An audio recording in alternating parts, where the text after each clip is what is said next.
Йони, с теб имаме наистина много спомени. Запознахме се, когато ти беше трети клас и тогава в хуманитарната. Тогава ние изобщо се понасяхме. Не знам какво беше, но изобщо не се харесвахме тогава. Наистина много... Мисля, че сме се карали, просто сме се дразнили и такива неща. Не се харесвахме изобщо много. Но тази година, т.е. нали, тази, която сега ще свърши, говоря за миналата учебна година, наистина много се сближихме, особено около лагера, когато си дойде на ансамбъл.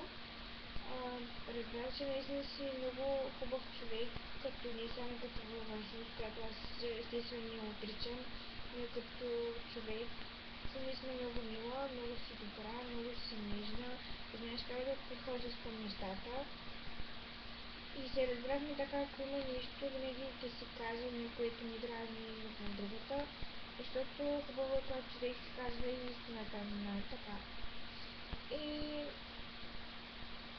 много исках да се видим, утре мисля да го направя и след това ще излезем и ще се виждаме абсолютно всеки ден.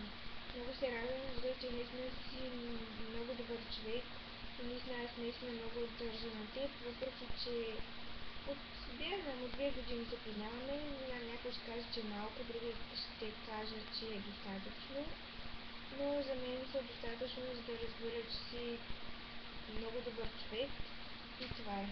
Наистина много те обичам и утре като те видя ще ти метна от гушкания.